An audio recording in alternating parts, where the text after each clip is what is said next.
ministère public n'a tenu aucun compte de l'attitude de Monique Olivier dans l'instruction, dans ses aveux et à l'audience.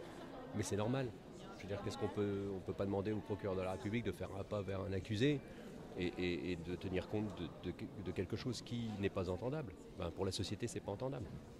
Ils sont restés dans leur rôle, c'est tout à fait normal. C'est la raison pour laquelle les avocats généraux sont obligés de rappeler un certain nombre de vérités sur l'absence d'éléments objectifs et que tout repose uniquement sur les aveux de Monique Olivier. Mais c'est pour ça qu'il y a des juges.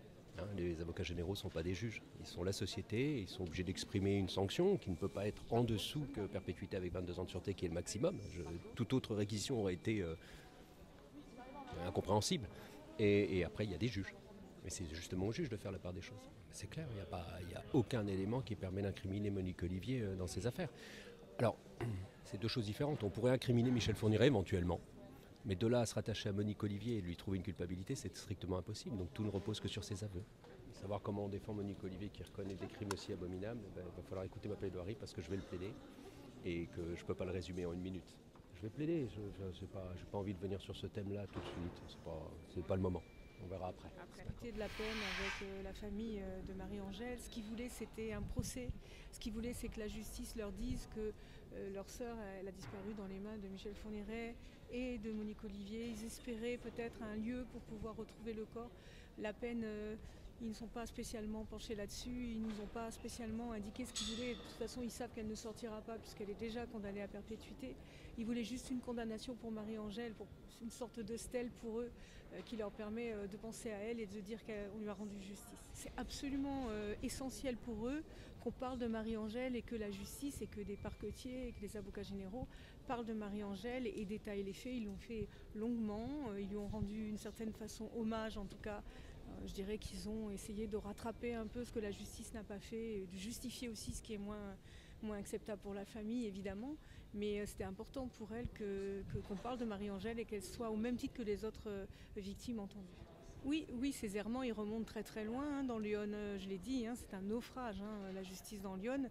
Et ils ont réagi tout de suite après la disparition de Marie-Angèle. Et d'ailleurs, le directeur du foyer avait tout de suite demandé à faire un appel à témoins. C'est grâce à lui qu'on a cette petite photo et ce petit appel à témoins. Et à l'époque, la justice lui dit de passer son tour et le père est carrément rejeté par la DAS parce que toute l'histoire n'a pas été exposée. Donc c'est important que la justice reconnaisse que quelque part, il y a eu des errements qui ont pesé lourd sur la vie des frères et sœurs de Marie-Angèle qui étaient déjà séparés par la DAS et en plus cette sœur qui disparaît. Maintenant c'est pas suffisant pour eux. Ils ont besoin qu'on en tire les leçons aussi. Ce qu'ils espèrent toujours, je dirais, surtout cette famille de Lyon, c'est qu'on en tire les leçons et qu'une fois pour toutes, on torde le cou à toutes les affaires qui sont dans Lyon et qui sont nos réseaux. Ça n'est jamais suffisant puisqu'on n'a pas assez d'indications, on n'a pas encore un scénario totalement précis, il y a encore des inconnus. Des fois, c'est mieux que ce soit flou pour que les familles n'aient pas tous les détails et qu'elles vivent avec. Maintenant, je trouve qu'elle évolue. D'audience en audience, d'affaire en affaire, je trouve qu'elle évolue beaucoup. Elle parle, elle nous dit ce qu'elle veut bien nous dire et il faut qu'on apprenne à décrypter, mais je trouve qu'elle libère un peu sa parole en public, ce qui est quand même assez nouveau. Aujourd'hui, c'est les 30 ans de cette affaire. Aujourd'hui, ça fait 30 ans que Lydie Loger a disparu du côté d'Argentan. Elle est mise en examen, Monique Olivier est mise en examen, Michel Fourniret avait été mis en examen, il avait passé des aveux selon sa façon à lui et selon son langage à lui. Il nous manque dans cette démarche, mais il manque aussi à ce procès-là parce que la mécanique du couple n'apparaît pas suffisamment, puis parce qu'il aurait pu nous dire des choses nous donner des indications sur les lieux des corps. Mais aujourd'hui, voilà, moi j'ai écrit un mot pendant les réquisitions à mes clients, leur disant que je pensais à eux, qu'aujourd'hui c'est 30 ans pour eux et que j'espère qu'ils auront un procès. Donc vous voyez, tant qu'elle sera là et en état de nous répondre, qu'elle aura encore toute sa tête, je pense qu'on peut espérer des choses. Je pense que ce procès est un grand pas pour elle. Elle a pu faire face toute seule devant la justice, qui n'est pas rien, devant les familles. Elle l'a dit au procès, Lydie Loger, on verra ça avec Madame Kéris, donc je la connais et je sais qu'elle m'avait dit la même chose pour Estelle Mouzin au procès de Versailles, donc j'ai évidemment de l'espoir. Il y a d'autres dossiers qui se profilent, on va voir ce que sera la quatrième vague en fait. Parce que je pense que la démonstration était clairement établie. Maintenant, on va attendre encore un petit peu. Oui, il y a une participation active à la commission de tous les faits. C'est ça le plus important. Et avec la possibilité à chaque fois d'interrompre le processus qui était mis en place. Et à chaque fois, elle l'a poursuivi. Donc c'est ça qui va motiver la peine. Parce que ça, je pense que c'est inscrit au plus profond de sa pensée et qu'on ne le saura jamais. On voit bien le nombre d'experts qui se sont penchés sur son âme et qui n'ont pas réussi à nous donner tous les secrets. Donc c'était normal qu'on n'ait pas cette réponse. Oui, on n'a jamais entendu de remords sincères, mais parce que la sincérité ne fait quand même pas partie du logiciel de Monique Olivier, je pense. Je crois que c'est clairement ressenti par tout le monde. Alors il peut y avoir des remords convenus, parce qu'on ne peut pas dire autre chose. On peut difficilement dire je regrette rien ou quoi. Donc on dit oui je regrette, machin, mais on ne sent pas la conviction dans les propos. C'était alors un très très petit pas. Sinon elle n'aurait pas participé aux aveux. Bien sûr qu'elle l'entend. Maintenant, est-ce que ça a du sens qu'elle l'entende ou pas?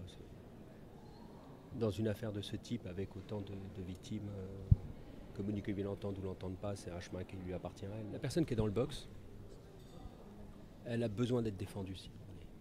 C'est pas uniquement une question de il faut que les gens entendent, le public, etc., ou que l'avocat puisse plaider quelque chose, ça dépasse ce stade. C'est que la personne a besoin d'être aidée, besoin d'être entendue. Et lorsqu'elle a fait des choses, parce que sinon on accable vite les gens, et on oublie un certain nombre de choses qui doivent être dites. Et il faut pouvoir les dire et que les gens puissent les entendre. C'est pas évident. Et dans le box, on peut pas le faire. Il vous faut un avocat pour ça. Et quand Monique Olivier dit « mais moi, je suis pas comme on me décrit », c'est pas entendable, si vous voulez. La seule personne qui peut le lire, c'est un avocat. Et les personnes dans le box en ont besoin. Même les criminels. C'est le client qui dicte sa défense. À partir du moment où on est sur une reconnaissance de culpabilité, je dois laisser s'exprimer cette reconnaissance de culpabilité, je dois l'accompagner, il me semble que c'est important.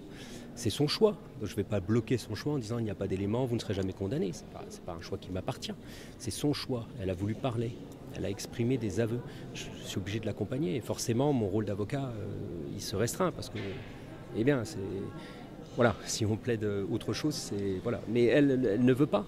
Elle veut qu'on reconnaisse sa culpabilité, elle a fait des aveux, ça se respecte.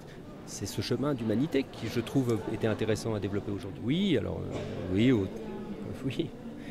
Voilà, en 2008, elles ont quitté la salle au moment où je parlais. Aujourd'hui, elles sont restées.